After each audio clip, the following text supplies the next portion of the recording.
The end is upon us! I shall lead you to the gate! For you are my children, and I am your father! So if you're a gamer, and you've been anywhere around the internet since the release of the Far Cry 5 trailer, you know that some people have been losing their minds over this so-called controversy. Controversy is not a new concept in video games. In the last few decades, video games have held some of the most controversial moments in media attention for depicting acts of barbarism that are clearly not acceptable. 2009's Call of Duty Modern Warfare 2, for example. It saw players tasked with slaughtering an airport full of Russian civilians. That's an atrocity that could be considered globally offensive. 2013 saw an uprising of controversy with the rebooted Tomb Raider series, at the implication Lara Croft was about to be raped. The Far Cry series itself has notoriously been in headlines over the years for its arguably offensive depictions of killing indigenous people, rape, and slavery, just to name like a few of the indiscretions. These are all taboo subjects, the kind of thing we hope to ignore. We can justify that these inconceivable acts are acceptable because they're in a game, much like we can accept them in a movie because it's not real. So when we heard the upcoming Far Cry 5 is a title, again, it's just surrounded by controversy, I had to wonder just what terrible and heinous act could draw so much criticism. What I found, it left me shaking my head, not in disgust at Ubisoft, but those who find this game personally offensive. For the first time in the Far Cry series, the game is set in the good old USA. While it's not new for a video game to have Americans as the villain, I mean, it's rare, a number of people have taken to the internet to express their outrage at Ubisoft for making the antagonist a fundamentalist cult based out of Montana. An excessive amount of people are screaming bloody murder about boycotting Far Cry 5 because it's offensive, as the cult clearly has heavily Christian overtones.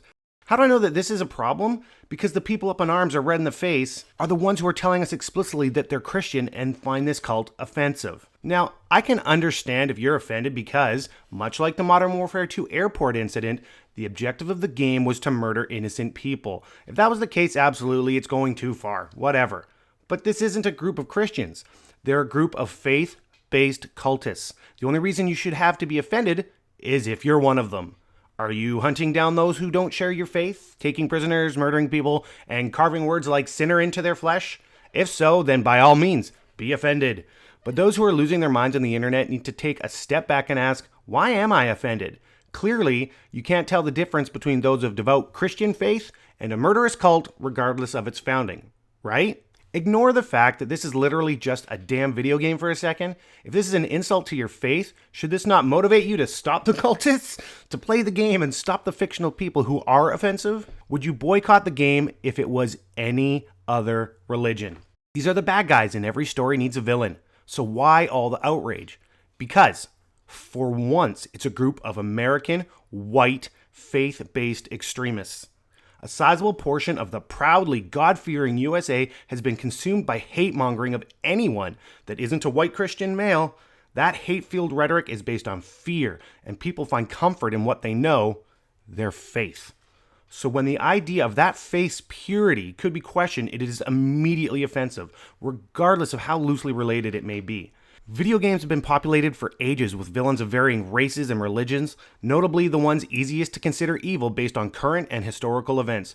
Russia, Germany, Vietnam, even fictional foreign people, so long as they're not American. This cult in Far Cry 5 is unique in its design, but not its concept. Cults like this have existed and do exist to this day, but people are not offended that they exist.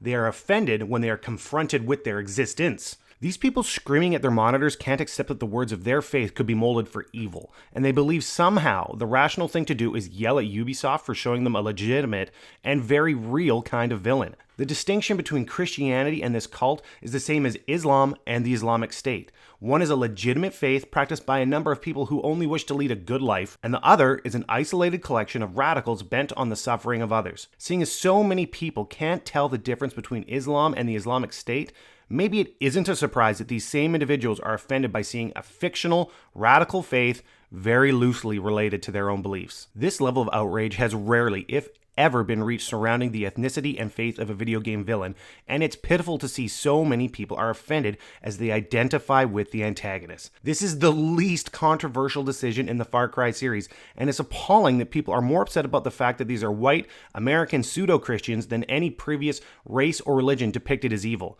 Those who are offended over Far Cry 5 probably didn't give a second thought to any villain that doesn't fit the white, American, Christian mold.